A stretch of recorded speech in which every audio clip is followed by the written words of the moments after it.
the Garden of Eden. We have this knowledge thing. Is there going to be, we mentioned church earlier, is there going to be some sustained idea about knowledge? Is the farm some sort of Eden, but she's not satisfied and she needs to gain knowledge? Is she an Eve figure?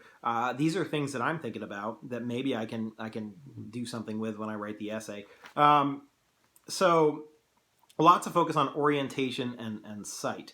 Also, I like the backwards forwards thing. She's forward thinking. Her husband is backwards. Just the orientation there tells you something about the way that she perceives the world. Our narrator is sort of third person, but he's definitely from the woman's perspective more so than from the men's.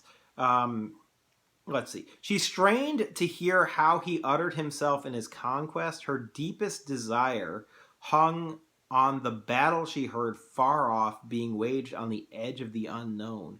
So her life is too well known to her. She wants something new. She wants to expand and experience and grow in knowledge. She also wanted to know, there's that word know again, and be part of the fighting host. Fighting host is a weird, strange term. Host is an old biblical word for army. So she wants to be part of the army, the sort of religious army that's fighting to gain knowledge. It's an oddly religious concept of knowledge, which goes back to maybe this is an Eden reference. I buy that. Anyway, that's the end of another paragraph. So far we've really, if I'm writing a essay on this, I'm looking at the juxtaposition between the men and the women. And the woman. That's really clear. So I might want to write a paragraph on the Brangwyn men, and then write a paragraph on the Brangwyn woman and her perspective and how it's in opposition to the men. And now we have a third paragraph. I'm hoping there's a third thing to talk about here. I already know there is. I just read it. It's the vicar. That we can bring into this contrast and create sort of that nuanced conversation. If you hear snoring on this, my dog is sleeping literally right next to the phone, and she just went completely to sleep. Look, there she is. That's Miss Bennett. So sorry about the snoring noises, but this is what happens in a quarantine when you're all at home and I'm at home and we're trying to record these things in a slipshod, unprofessional way. The information's good. There's that. The information I'm giving you should be helpful. But let's get back to this before we lose track of everything that's going on. Thanks, B, for moving my book and everything. All right, so the third, or the next paragraph.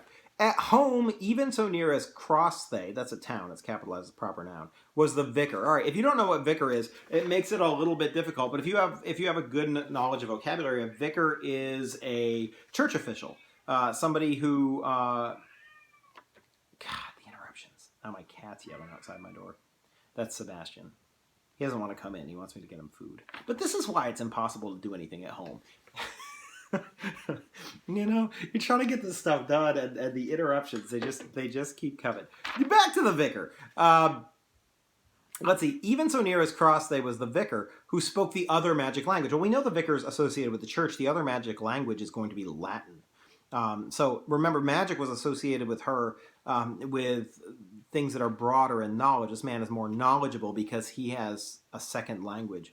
The other magic language, and had other finer bearing. Finer than what? Well, the only other man who's been talked about is her husband, Brangwyn. So we're going to say the vicar has a finer bearing than her husband, and I think that's an important part as well. Both of which she could perceive but could never attain to. So she can see these things, but she can never hope to have them. The vicar moved in worlds beyond where her own menfolk existed. So again, the vicar seems like from her perspective, from her point of view, a better person or a more powerful person than her husband. Did she not know her own menfolk? Fresh, slow, full-built men, masterful enough, but easy, native to the earth, lacking outwardness and range of motion. Whereas the vicar, dark and dry and small beside her husband, had yet a quickness and a range of being that made Brangwyn, her husband, in his large geniality seem dull and local. All right, so I would say the vicar is symbolic of knowledge to her. He's the goal. He's what she would like to be, the world she would like to have. Whereas her husband, theoretically, the vicar is dark and dry and small. He is not a big man. He's not a powerful man. Her husband's very powerful. Her husband is almost animal-like. Animal versus human. The vicar is human. He represents humanity, which goes back to your Garden of Eden image again. Her husband is sort of Adam before the fall, and the vicar is Adam after the fall. And because he's knowledgeable, he's more attractive. So anyway, she knew her husband, but in the vicar's nature was that which passed beyond her knowledge. Maybe the vicar's the fruit? I don't know. There's an element of mystery to him. As Brangwyn had power over cattle, so the vicar had power over her husband. That's a really important line. I'm definitely quoting that line because we just characterized her husband as large, genial, dull, and local. Is he not the cattle? Like in the similarity. Actually, let's go back. I looked at the if you go back to the first column around line 20 to 25, she faced outwards where men moved dominant and creative, having turned their back on the pulsing heat of creation, and with this behind them were set to discover what was beyond. So, the men are like the vicar, the animals, the other ones are like her husband, who doesn't seem to be the kind of man she's interested in. So there's definitely a connection there. All right, we're almost done. Let's see. What was it in the vicar that raised him above the common men as man is raised above the beast? That's a simile, or an analogy. The vicar is to her husband as her husband is to a beast, something that's not educated, not knowledgeable. She craved to know. There's that word know again. She craved to achieve this higher being, if not in herself, then in her children. I think that might help you with her situation. She wants to be knowledgeable like the vicar, but she knows she can't. I think it said that earlier, that it was impossible for her to achieve. But she thinks that maybe she can achieve it in one of her children. So obviously one of her goals in life is going to be to get one of her kids to be educated. That which makes a man strong, even if he be little and frail in body, just as any man is little and frail beside a bull, and yet stronger than the bull. We're really hammering this image home. What was it? It was not money, nor power, nor position. What power had the vicar over Tom Brangwyn? None. So we're continuing the juxtaposition. So we start out with sort of a juxtaposition of her against her husband, and she desirous for knowledge, and him full and surfeited with like his farm. And then we have a juxtaposition of the vicar versus her husband. The vicar as a master, intelligent and human, and him as a bull or cattle or something to be led, strong, powerful, but dumb and not having its own ability to decide and think and rule. And that really comes out in the last few lines. Yet strip them, that's the vicar and her husband, and set them on a desert island, and the vicar was the master. His soul was master of the other man's. We're talking about souls here. I guess that's religious too. And why? Why? She decided it was a question of knowledge. So there's that word knowledge again. There's that Eden thing coming back with the vicar being a symbol of knowledge, and his knowledge making him above, more human, more civilized than her husband, who seems to be innocent and dumb and big and, I don't know, maybe like Lenny from Of Mice and Men. No, I mean, I don't think we have any indication that he's like mentally handicapped or anything like that. So how do we write an essay on this? I think there's a lot of ways we can look at it. I think, like when you get down to it, we've got a woman who wants a power of knowledge for her or her children. She looks at the vicar who's physically weak but intellectually strong. Maybe this, if we want to try to tie a theme to this, you could tie the theme of, loss of innocence, of gaining knowledge. You could go back to that illusion. But I think maybe what we're dealing with is that it told us the setting was England during the 19th century. So I'm thinking it's like a shifting world from agrarian to suburban or urban, when intelligence becomes more valuable, and that her husband is not aware of or interested in that shift, and she is, and she's interested in it not just for herself, but for her kids. So I think there's something going on there. So how would I organize the paragraphs? Like I seem to indicate, I think if I was writing it, I would write a paragraph about the men, a paragraph about her in juxtaposition to the men, and invoke that term juxtaposition. Then I would write a paragraph about the vicar, and the vicar in juxtaposition to the man. If I had time, I would put a last paragraph about the Garden of Eden and knowledge, and then I would try and bring the thing down to a conclusion. And I would definitely find quotations and analysis to go in each of those paragraphs, and set the whole thing up and create a line of reasoning, and hopefully do a pretty good job. But that's how I would write the thing. Let's take a look at how some of your peers in 2013 wrote their answers. They've got 3 of them on here. Hold on, I gotta pull this up on the computer, and it is up. It's just that my computer locked while I was going through that whole long thing.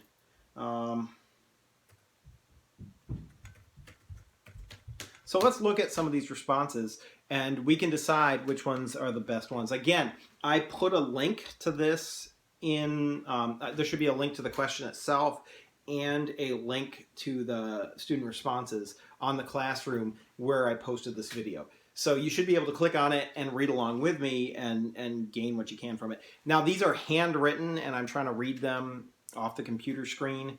They're just scanned in, so bear with me as I try and struggle with their handwriting and stuff like that. But all right, we have 3 essays. This is number 2A. It looks like it's 4 pages long. That's a good sign. Remember that longer essays tend to score better than shorter essays, just by virtue of you have a chance to stumble into saying something really good, whereas when you write a short essay, you don't.